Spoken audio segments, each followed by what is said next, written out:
A very good morning, afternoon, or evening to you, wherever you might be, and a warm welcome to the sixth edition of our show, The Three Misses, which we abbreviate to the Three M's, the show in which we peel back the layers of misunderstanding and misinterpretation that lead to misinformation. My name is Ian Ingalls, and I shall be your host. Here I am, as usual, with my two fellow China expat experts, Jerry Gray and Fernando Munoz. Good morning, gents. Hello. Good morning. So each show I pose questions to Jerry and Fernando on various topical and ongoing news stories pertaining to China. In our previous shows, we have discussed the US Congress's Uyghur Policy Act, China's alleged social credit system, as well as China's impending collapse, among other topics. Do feel free to check them out on our channel. The three of us have all been living here in China for many decades. Collectively, last count was about 65 years. And I've had many different experiences of life and work in different parts of the country, which is something that many speculators, pontificators, and China experts in the West cannot claim to have. So let's turn to the topic. Many people approve of the US banning TikTok because they say that China also bans American or Western apps. And if this is so, that actually seems fairly reasonable, doesn't it? Jerry? No, Ian, it's not only untrue, it's absolutely ridiculous. This is only the first of many pieces of information. YouTube et al. Are not banned here.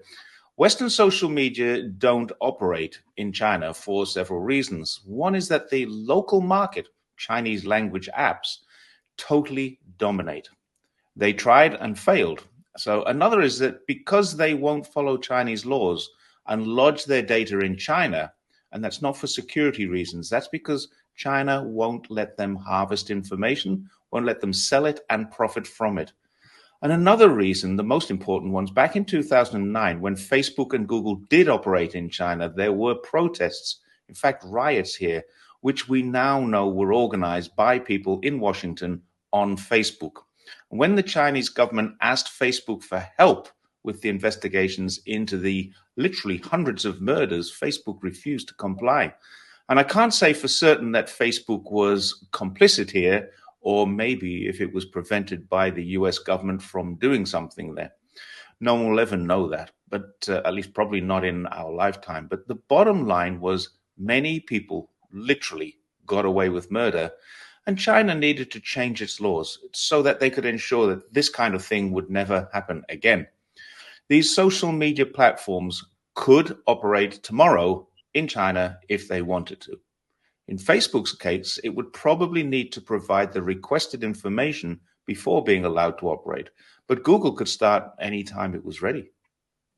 Fine. But doesn't the CPC have access to all the US data on TikTok servers, Fernando? Ian, no, it doesn't. Oracle, the company, the American company does. The US government does. And TikTok itself obviously does have access to the data. But the Chinese government itself doesn't. It just cannot access that data. That data is held in Texas. It is logged in servers that are controlled by Oracle. As we just said, it's an American corporation. And even if the Chinese government at any point ask for some data, this would first need to be agreed upon by the US courts, showing that they actually need to release the information and that it would be enough proof that the government needs it so that TikTok could provide it. The parent company, Doan, created an international version with fewer restrictions than the Chinese version. So the Chinese version has a lot of restrictions, the American not so many. But still, there are quite a few restrictions on violence, on pornography, and other things that are designed to allow this app to operate as a family app so that kids can play with it and post things and watch things. But TikTok's older brother, Doan, the one in China, it operates under Chinese law, and it stores all the data it holds inside China. If TikTok went into the global community with storing data in China, it would be very, very safe. But at the same time, it is highly unlikely, as we are not seeing now, that the US would not trust them to keep it safe. So it's a matter of trust then, is it? The Chinese people are happy to trust their government but US citizens don't trust theirs? Mind you, they don't trust China's government either, but that's perhaps a subject of a different video. Did you know that China has the world's largest peacekeeping force serving in the UN? In fact, China has more peacekeepers than the other 4 permanent members of the UN Security Council combined, and is the second largest financial contributor to the UN. In 2023, China sent 2,267 personnel to peacekeeping missions. The US sent 27. Woohoo! China has committed to having 6,000 troops on permanent standby to the UN at all times. Perhaps the US have just decided they aren't very good at keeping peace and are much better at disturbing it. Now you know. Fernando just said that TikTok operates a separate short video platform in China that wasn't actually banned there or here. Jerry, can you tell us about that? Yes, so many people think that TikTok is banned in China. This is actually ridiculous. It was born in China. But China has quite stringent laws to protect its citizens in many more ways than the US does. So this isn't a good thing or a bad thing. It's just a different thing. But as Douyin stores all of its data in China, the US wouldn't be happy about that, of course. Although there isn't a law actually that prevents it in the US at the moment, there is one in Europe. So TikTok operates under those laws, not China's. So imagine if TikTok were operating in China and the US at the same time. So remember, this is a global entity. TikTok operates around the world, but they have Douyin in China to comply with Chinese laws. And there are many places around the world without any laws at all. So Douyin could operate there quite well. But Europe, like China, has quite strong data protection laws. The US has laws governing data protection, but they seem to be more designed to protect the corporations than the consumers. And it's almost impossible to conceive because of the language issues. But if TikTok didn't exist and Douyin became as popular as, say, YouTube in the USA, I think they would have acted a lot sooner because they really wouldn't be happy having China store the data. However, they're acting now because what's being seen on TikTok is worrying to them. Massive amounts of information on Gaza and the Ukraine, as well as China, which doesn't fit their narrative. So they label it misinformation, and they either ban it, as they did with Russia Today, they suppress it, as they do with our own content on YouTube, or they control it, as they did in the Hunter Biden laptop. They can't do that without this law. Okay, so I think I understand now. So could the difference between TikTok and Douyin be likened to, let's say, a family pet? One which is obedient. So the Chinese one is obedient and the Chinese family can control it. It does what it's told. And the other one, the US one, is wild, unruly, disruptive, but might actually be just what the US family wanted. We're moving now to the point where China will have to sell TikTok to American interests, aren't we? Fernando. Well, that's just another bit of misinformation about TikTok. People think that China will make the decision to sell or to fight in court or to leave the US market. And that simply is not so. That's not Beijing's call, because TikTok is a US registered subsidiary of a Cayman Island registered corporation that is called ByteDance. ByteDance is, for the most part, internationally owned. 20% of its interests is held by the 2 founders. They don't really have a controlling interest at 20%. There's the other 20%, if I'm not mistaken, that is owned by employees, which includes about 8,424 people who work in the USA. And the rest of that, the 60%, is owned by global investors. In some speeches, I've heard of BlackRock and I've heard of other big corporations. Now, remember, TikTok headquarters are in Los Angeles and ByteDance has offices in Beijing. It's not a publicly owned company, so the information on who those 60% owners are is not certain, but it's unlikely they are Chinese. We've heard a few things here and there from the CEO, but yeah, not much. So whoever those people are, they will need to make that decision internally if this bill is enacted as a law. Certainly, that is not going to be the CPC's decision. For the most part, the CPC just doesn't invest in private companies. It actually competes with private companies in state-owned enterprises here in China. So to say that the CPC will make this decision is completely absurd, is ridiculous. You don't understand how international organizations work. However, there is one caveat that might affect a forced transfer of technology, and that is something called the Foreign Trade Law of the People's Republic of China. Under Article 15 of this law, there is a clause which states the following: a technology transfer may be prohibited or restricted. In that law, there are 11 different reasons, but at this stage, we should only look at one, and that would be enough. It says that safeguarding national security, public interest, or ethics is reason enough. There can be no doubt that what ByteDance is being asked to do under this bill is unethical, and China may very well refuse permission to transfer the technology under that particular clause. However, there is another clause that we can consider. It's clause 11, which says that the transfer can be restricted in other circumstances where, as required by laws and administrative regulations, it is necessary to restrict or prohibit the import of export.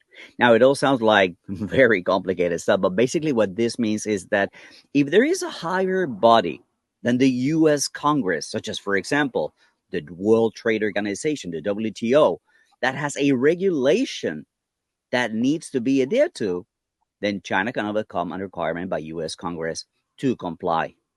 That simple.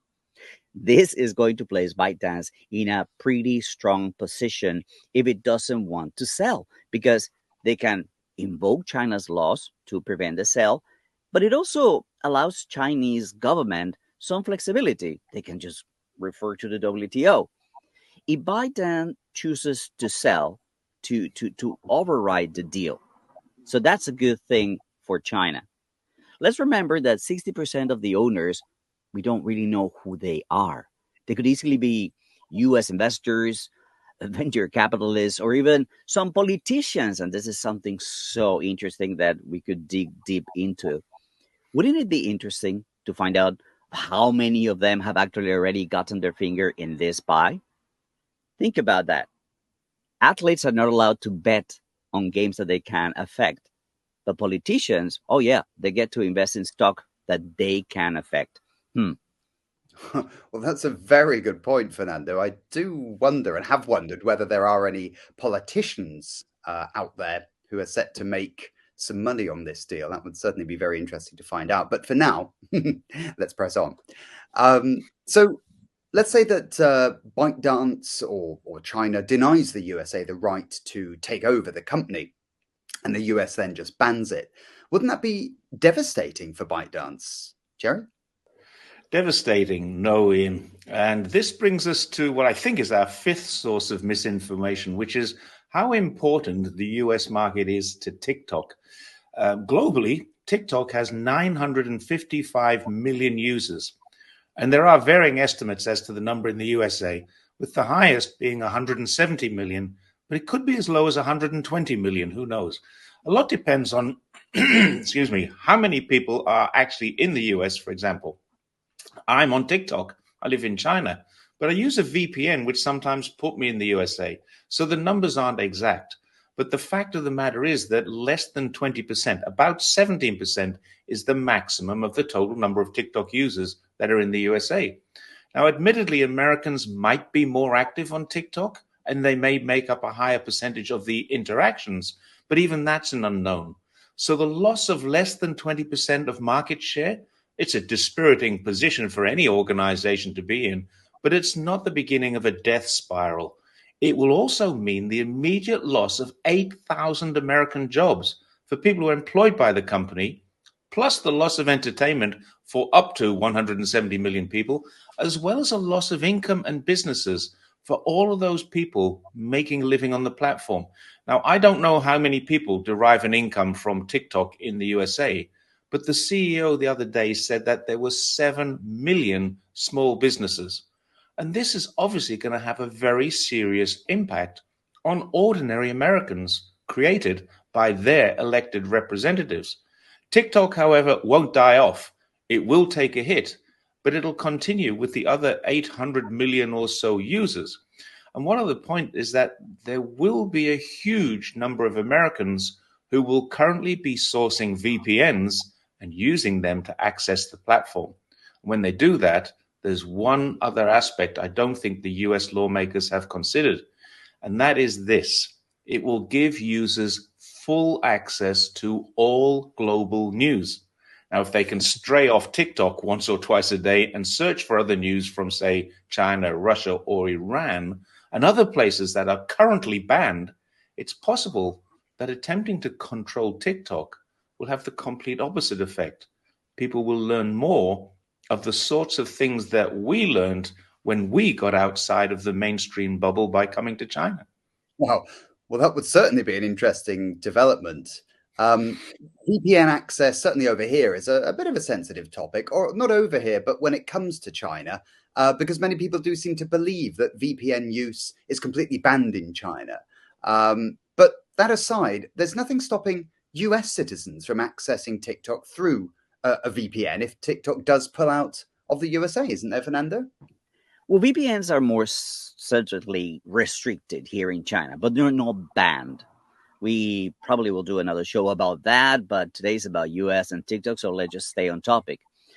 The USA has introduced something in this bill, the HR 7521, which should worry anybody who values free speech in America. And that's Section 2 of the bill, which is deeply worrying, not to a person like me because I'm not American and I live in China and I can legally, freely, and without concern use a VPN. But Section 2 states that, listen, it shall be unlawful for an entity to distribute, maintain, or update, or enable the distribution, maintenance, or updating of a foreign adversary control application by carrying out any of the following. There's an A, but I think the concerning one is B. B says, providing internet hosting services to enable the distribution, maintenance, or updating of such foreign adversary control application for users within the land or maritime borders of the United States. Now, you need to understand what that means, fellow American people. Your government is not just proposing the ban of TikTok, which we will come to that in our next section. What they are proposing, though, is legislation that will ban and make illegal any method of accessing these banned platforms. In other words, you are not going to be allowed a VPN to access TikTok or any other banned platform. It isn't just this bill also. There's another one, Congress Bill S686, which was introduced by Senator Mark Warner last year. This bill will introduce a $250,000 fine if it's passed for accessing a banned app through a VPN. Listen, if I were in the US right now, I'd be sure to have a VPN.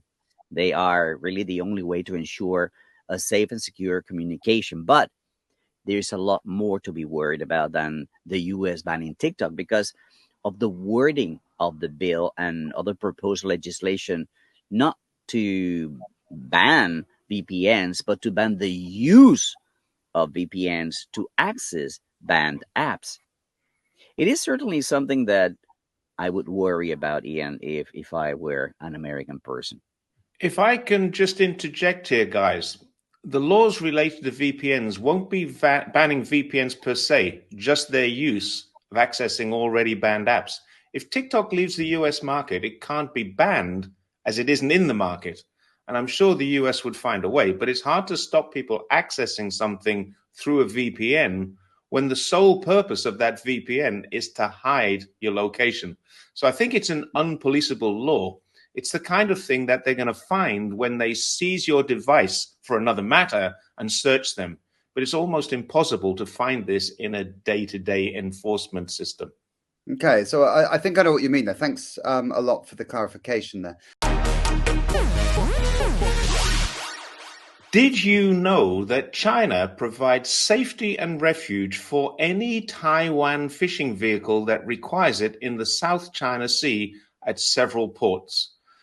Shelter, supplies, emergency response, and equipment are available to any fishing boat that needs it.